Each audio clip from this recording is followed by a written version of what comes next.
শান্তি। আজকের মুরলির তারিখ 15-10-2020। প্রাতঃমুরলি বাপদাদা মধুবন। মিষ্টি মধুর সন্তানেরা, মনের দুর্বলতাও হলো দেহ অভিমান। রাগ অভিমান করা, কান্নাকাটি করা, এ সব আসরি সংস্কার তোমাদের অর্থাৎ বাচ্চাদের হওয়া উচিত না। দুঃখ সুখ মান অপমান সব কিছুই সহ্য করতে হবে। প্রশ্ন: সার্ভিসে সেবাতে ঢিলেমি আসার মূল কারণ কি? উত্তর: যখন দেহ অভিমানের বশে একে অপরের অবগুণ দেখো, তখনই সেবাতে ঢিলেমি আসে। নিজেদের মধ্যে মন কষাকষি হওয়া, এও দেহ অভিমান। আমি অমুকের সঙ্গে চলতে পারি না, আমি এখানে থাকতে পারি না, এ সবই হলো মনের দুর্বলতা। এমন কথা বলা অর্থাৎ কাঁটা স্বরূপ হওয়া, অবজ্ঞাকারী হওয়া। বাবা বলে, বাচ্চারা তোমরা হলে রুহানি মিলিটারি, আত্মিক মিলিটারি। তাই আদেশ পাওয়া মাত্রই হাজির হওয়া উচিত। কোনো কথাকেও অমান্য করো না। ওম শান্তি। আত্মিক বাবা বসে আত্মারূপী বাচ্চাদেরকে বোঝাচ্ছে। বাচ্চাদের সর্বপ্রথমে এই শিক্ষাই প্রাপ্ত হয় যে নিজেকে আত্মা নিশ্চয় করো। দেহ অভিমানকে ত্যাগ করে দেহি আত্মা অভিমানী হতে হবে। আমরা আত্মা, দেহি অভিমানী হলে তবেই বাবাকে স্মরণ করতে পারবে। আগে ছিল অজ্ঞানকাল আর এটা হলো জ্ঞানকাল। জ্ঞান তো একমাত্র বাবাই দেয়। বাবা সকলের সদ্গতি করে এবং বাবাই হলো নিরাকার, অর্থাৎ তার কোনো মনুষ্য আকার নেই। যার মনুষ্য আকার আছে তাকে ভগবান বলা যাবে না। এবারে আত্মারা তো সবাই হলো নিরাকারী, কিন্তু দেহ অভিমানে এসে নিজের আত্মারূপকেই ভুলে গেছে। এখন বাবা বলে, তোমাদেরকে ফিরে যেতে হবে। নিজেকে আত্মা নিশ্চয় করো, আত্মা ভেবে বাবাকে স্মরণ করো। তাহলেই জন্ম জন্মান্তরের পাপ বিনষ্ট হবে। আর কোনো উপায় নেই। আত্মাই পতিত, আত্মাই পবিত্র হয়। বাবা বুঝিয়েছে, পবিত্র আত্মারা বাস করে সত্যযুগ ত্রেতায়, পতিত আত্মারা হয় রাবণ রাজ্যে। সিঁড়ির চিত্রেও বোঝানো হয়েছে, যারা পবিত্র ছিল তারা এখন পতিত হয়েছে। 5000 বছর পূর্বে তোমরা সবাই আত্মারা শান্তিধামে পবিত্র ছিলে, যাকে বলা হয় নির্বাণ ধাম। তারপরে কলিযুগে পতিত হয়, তখন আর্তনাদ করে, হে পতিত পাবন এসো। বাবা বোঝায়, বাচ্চারা আমি যে জ্ঞান তোমাদেরকে প্রদান করি পতিত থেকে পবিত্র হওয়ার, সেই জ্ঞান শুধু আমিই দিয়ে থাকি, যা পরে প্রায়লোপ হয়ে যায়। বাবাকে এসেই জ্ঞান শোনাতে হয়। এখানে মানুষ অনেক শাস্ত্র বানিয়েছে। সত্যযুগে কোনো শাস্ত্র থাকে না, সেখানে তো ভক্তি একটুও নেই।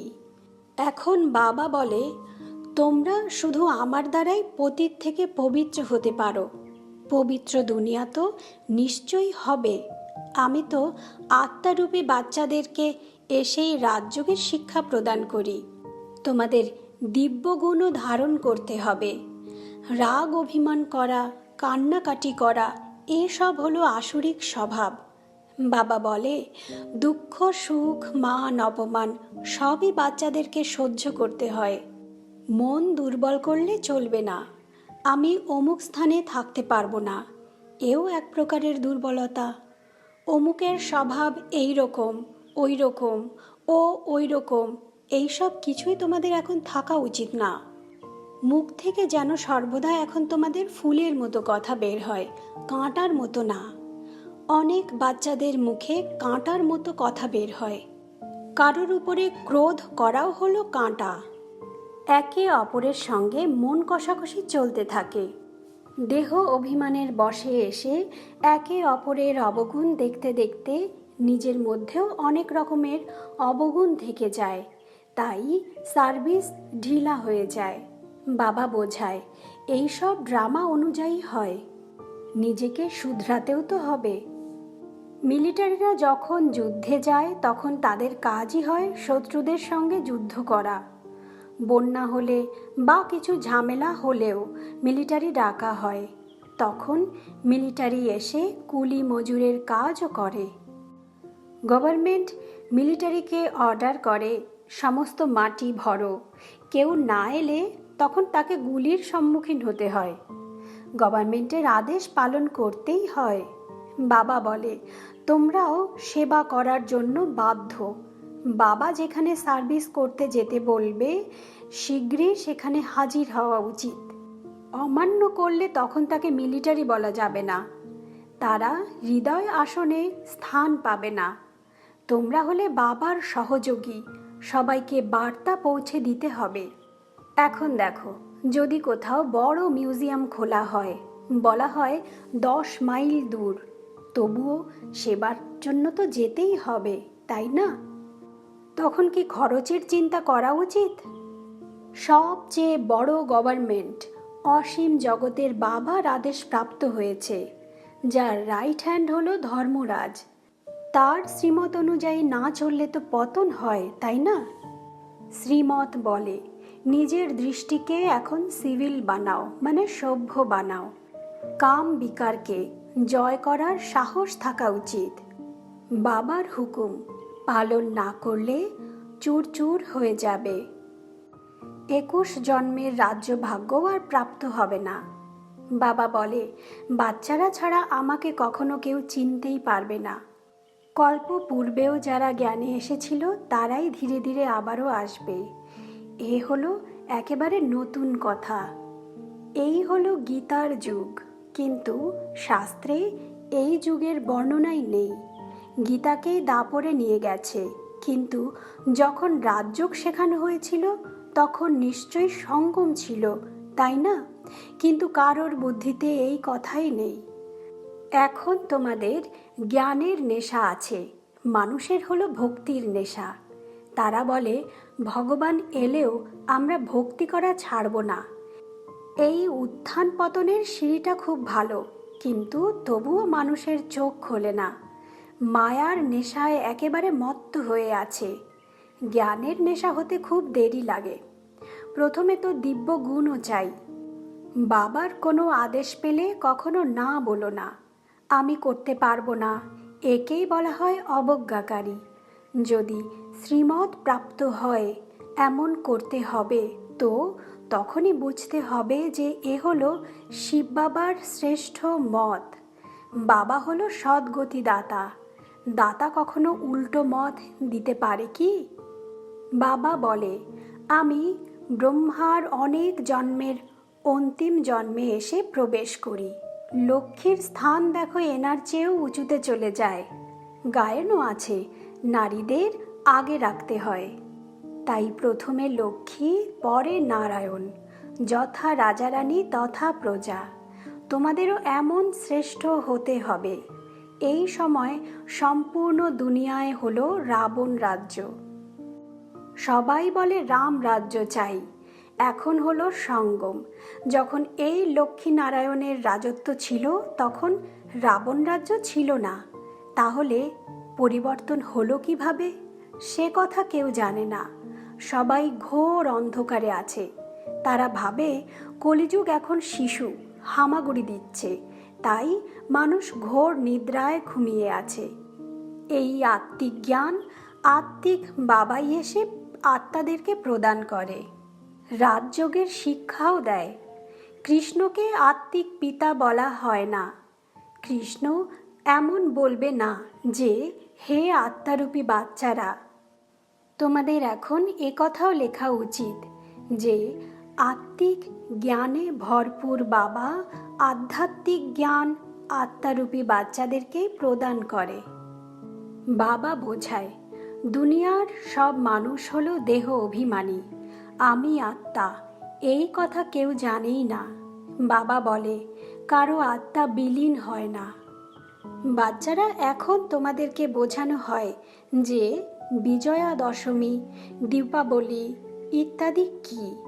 মানুষ তো যা কিছু পুজো অর্চনা করে সবই অন্ধবিশ্বাসের বশে, যাকে পুতুল পুজো বলা হয়, পাথর পুজো বলা হয়। এখন তোমরা পারস বুদ্ধির হয়েছ, তাই পাথর পুজো করতে পারো না। মানুষ চিত্রের সামনেও মাথা নোয়ায়, কিছুই বোঝে না। যদিও তারা বলে জ্ঞান, ভক্তি ও বৈরাগ্য। জ্ঞান অর্ধেক কল্প চলে, তারপরে ভক্তি আরম্ভ হয়। যখন তোমরা জ্ঞান প্রাপ্ত করো তখন ভক্তির প্রতি বৈরাগ্য এসে যায়। এই দুনিয়াই পরিবর্তন হয়ে যায়। কলিযুগে ভক্তি আছে, সত্যযুগে ভক্তি থাকে না, সেখানে হলোই পূজ্য। বাবা বলে, বাচ্চারা, তোমরা মাথা নত কেন করো? অর্ধেক কল্প তোমরা মাথা নত করেছ, টাকা পয়সা খরচ করেছ, প্রাপ্তি কিছুই হয়নি। মায়া একেবারে মুন্ডন করেছে, কাঙাল করেছে। পরে বাবা এসে সবার মাথা ঠিক করে দেয়। এখন ধীরে ধীরে কিছু ইউরোপিয়ানরাও বুঝতে শুরু করেছে। বাবা বুঝিয়েছে, এই ভারতবাসীরা তো একেবারে তমগুণী হয়ে গেছে। অন্য ধর্মের মানুষ তো পরে আসে, তাই সুখ দুঃখ সবই কম ভোগ করে।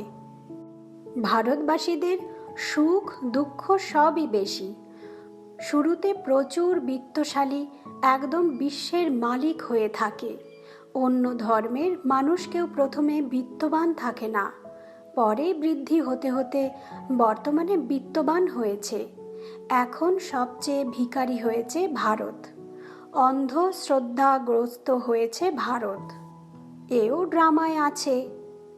বাবা বলে, আমি যাকে স্বর্গ বানাই সেটাই নরকে পরিণত হয়েছে। মানুষ বানর বুদ্ধি হয়ে গেছে, তাদেরকে আমি এসে মন্দিরের যোগ্য বানাই।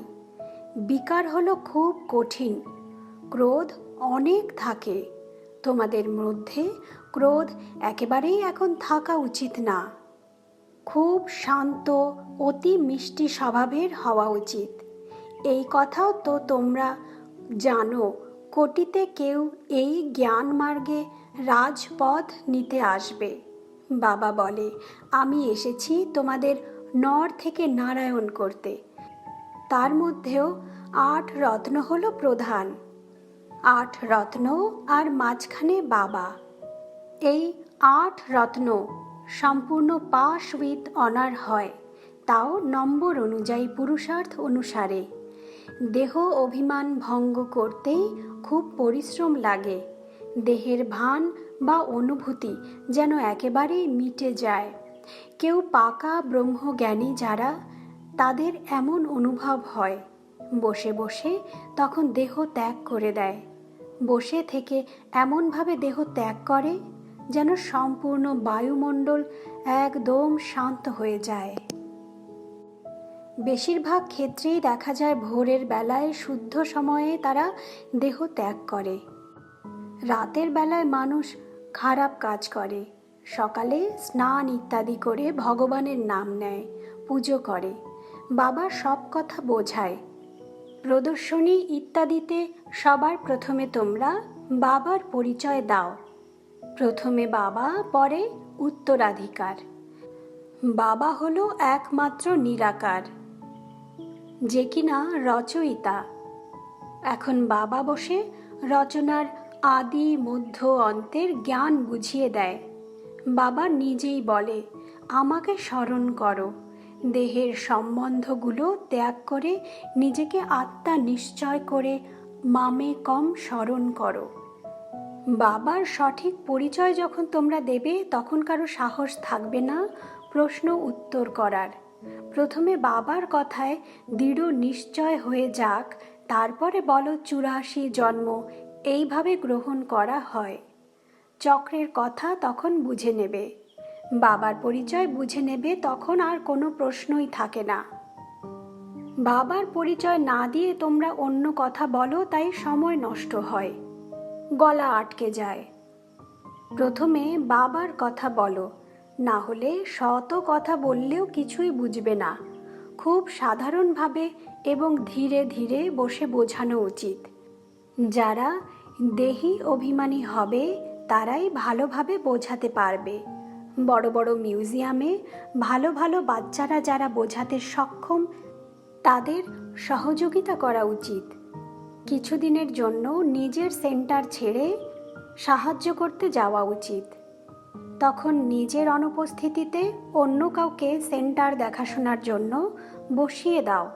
যদি সেন্টারের দেখাশোনা করার মতো কাউকে উপযুক্ত না করে থাকো, তাহলে বাবা বুঝবে কোনো কাজই করনি, সেবাই করনি। অনেক বাচ্চারা বাবাকে চিঠিতে লেখে, বাবা সেবা ছেড়ে যায় কিভাবে? আরে বাবা আদেশ করে, অমুক জায়গায় প্রদর্শনী আছে, সেখানে সেবা করতে যাও। যদি সেন্টার দেখাশোনা করার মতো কাউকে উপযুক্ত না করো তবে কোনো কাজেরই নয়। বাবা আদেশ করছে মানে যত তাড়াতাড়ি সম্ভব সেখানে ছুটে যাওয়া উচিত। মহারথী ব্রাহ্মণী তাকেই বলা হবে। বাকিরা তো সবাই হলো অশ্বারোহী, পদাতিক, অর্থাৎ ঘোড়ায় আরোহী সৈন্য আর পায়ে হাঁটা সৈন্য। সবাইকে সেবাতে সাহায্য করতে হবে। এত বছরে তোমরা কাউকে নিজের মতো বানাওনি, তাহলে কি করেছো? এতদিনেও মেসেঞ্জার বানাওনি যে সেন্টার দেখাশুনো করবে। বিভিন্ন রকমের মানুষ আসে যাদের সঙ্গে কথা বলার বুদ্ধি চাই। মুরলিও রোজ পড়তে হবে অথবা শুনতে হবে। মুরলি পড়ে না অর্থাৎ অ্যাবসেন্ট লেগে গেল। বাচ্চারা, তোমাদের সম্পূর্ণ বিশ্বে সুরক্ষা ঘেরাও তৈরি করতে হবে। তোমরা সম্পূর্ণ বিশ্বের সেবা করো, তাই না? পতিত দুনিয়াকে পবিত্র করার ঘেরাও বানাতে হবে।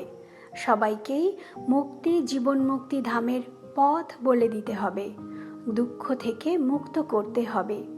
আচ্ছা, মিষ্টি মধুর সন্তানদের প্রতি মাতা পিতা বাপ দাদার হৃদয়ের ভালোবাসা আর সুপ্রভাত। আত্মিক বাবা আত্মারূপী বাচ্চাদেরকে জানাচ্ছে নমস্কার।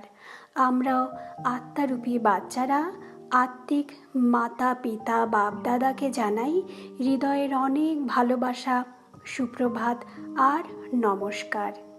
ধারণার মূল কথা: প্রথমত, খুব মিষ্টি, শান্ত, অতি মধুর স্বভাবের হতে হবে। কখনো ক্রোধ করো না। নিজের দৃষ্টিকে খুবই সিভিল করতে হবে। দ্বিতীয়ত, বাবা যা আদেশ করে অবিলম্বে তা পালন করতে হবে। সম্পূর্ণ বিশ্বকে পতিত থেকে পবিত্র করার সেবা করতে হবে, অর্থাৎ সুরক্ষা ঘেরাও তৈরি করতে হবে। বরদান: নিজের গুরুত্ব এবং কর্তব্যকে জেনে সদা জাগ্রত জ্যোতি হও। ব্যাখ্যা: তোমরা বাচ্চারা হলে জগতের জ্যোতি। তোমাদের পরিবর্তন দ্বারা বিশ্বের পরিবর্তন হবে। তাই যা কিছু পেরিয়ে গেছে তাকে এড়িয়ে নিজের গুরুত্ব এবং কর্তব্যকে জেনে সদা জাগ্রত জ্যোতি স্বরূপ হও। তোমরা 1 সেকেন্ডে স্বপরিবর্তনের দ্বারা বিশ্ব পরিবর্তন করতে পারো। শুধু প্র্যাকটিস করো। এখনই কর্মযোগী তো এখনই কর্মাতীত স্টেজ। কচ্ছপ যেমন 1 সেকেন্ডে নিজের সব অঙ্গগুলো গুটিয়ে নেয়, তেমনি তোমাদের রচনাকেও মাস্টার রচয়িতা হয়ে সমাহিত করার শক্তির আধারে 1 সেকেন্ডে সব সংকল্পগুলোকে গুটিয়ে নাও এবং এক সংকল্পে স্থিত হয়ে যাও। স্লোগান: লাভলীন স্থিতি অর্থাৎ ভাব বিভোর হয়ে থাকার অনুভব করার জন্য স্মৃতি বিস্মৃতির যুদ্ধকে সমাপ্ত করো। ওম শান্তি, ওম শান্তি, ওম শান্তি।